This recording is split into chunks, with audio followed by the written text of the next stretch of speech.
अध्यक्ष जी, आज आपका आगमन रोहित यादव जेवलिंग थ्रोअर के यहाँ हुआ है, इसको लेकर क्या कहेंगे सर?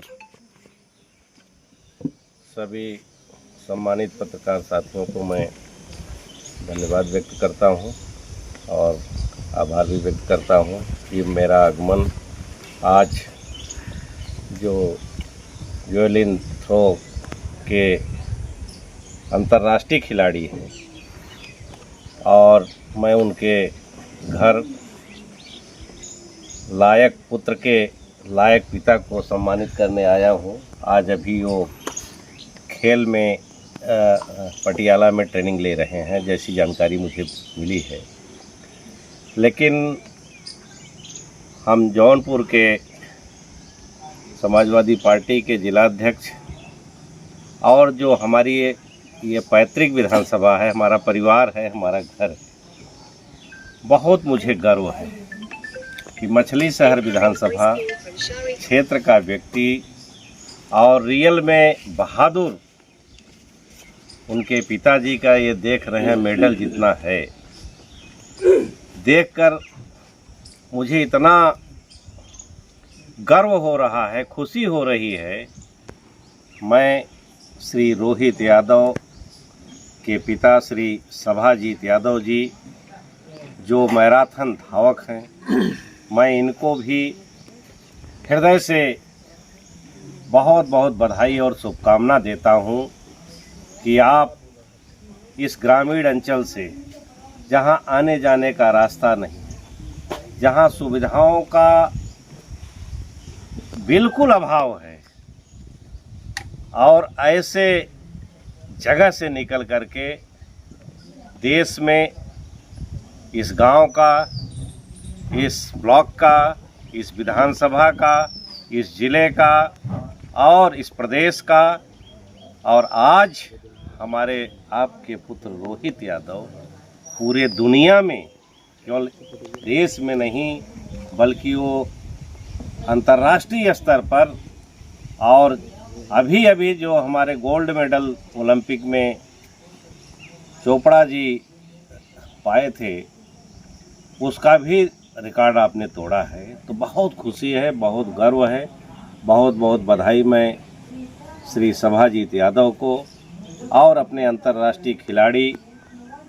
श्री रोहित यादव जी को कितना भी बधाई दूं वो बधाई कम है। और पूरे मैं बधाई दे रहा हूं कि इतने अभाव के बाद भी इस प्रतिभा, अगर हम समझते हैं कि ग्रामीण क्षेत्र के लोगों को सुविधाएं दी जाएं, व्यवस्थाएं दी जाएं, और तो निश्चित तौर पर गांव के बच्चे और बेहतर कर सकते हैं। जहां हम लोग केवल सोचते हैं कि भारत जब ओलंपिक होता है तो सोचते हैं कि भारत में गोल्ड मेडल आ जाए, और कभी एकाक आ जाता है, और नहीं तो रजत और 2-4 कांस्य में हम रह जाते हैं। हम तो चाहते हैं कि सरकार ऐसी खेल नीति बनाए और जो कि जिससे हमारे खेल के प्रति बढ़ावा मिले, और दुनिया में हम गोल्ड मेडल ओलंपिक में एक नहीं, एक दर्जन नहीं, हम रैंकिंग में आवें कि कम से कम टॉप 5 में भारत का नाम हो, जहां हम 40, 50, 100 नहीं, एकदम लास्ट रैंकिंग में जाते हैं। ये हालत ओलंपिक की है। तो मुझे आशा और विश्वास है कि इस बात को सरकार भी सुनेगी, जो भी सरकार है। आने वाले हमारे राष्ट्रीय अध्यक्ष जी माननीय श्री अखिलेश यादव जी हमेशा प्रतिभाओं का सम्मान करते हैं, चाहे खेल के क्षेत्र में हो, चाहे प्रतिभा पढ़ाई के क्षेत्र में हो, एजुकेशन के सेक्टर में हो, हमेशा उनको बढ़ावा देने का हमारे राष्ट्रीय अध्यक्ष जी, अभी जो टॉपर्स हैं उनको लैपटॉप दे करके हम विपक्ष में हैं, लगातार सरकार में रह करके सरकार में न रहकर भी वो टॉपर्स को सम्मानित करने का काम लैपटॉप दे करके, उनको कुछ आर्थिक सहायता देकर करने का काम कर रहे हैं। यहाँ तक कि मैं नम्रता यादव जो खिलाड़ी थी, जो एक जिस्सु के खिलाड़ी, मैंने उनसे, इसको बाहर जाना था, मैं उनसे अनुरोध किया, उसको भी बाहर जाने का पूरी व्यवस्था माननीय राष्ट्रीय अध्यक्ष जी ने देने का काम किया था। और जहाँ तक हमारे रोहित यादव जी का है, आपका है। जो भी मदद होगी हम अपने राष्ट्रीय अध्यक्ष जी से, आने वाली जब हमारी सरकार होगी, इनके खेल के बढ़ावा देने के लिए, इनकी मदद के लिए जितना मदद हो सकता है हम लोग करने का काम करें। रोहित यादव हम लोगों की शान है, मान है, सम्मान है। निश्चित तौर पे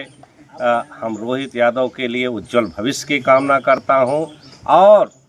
कि हम उनकी कामना करता हूं कि एक दिन रोहित यादव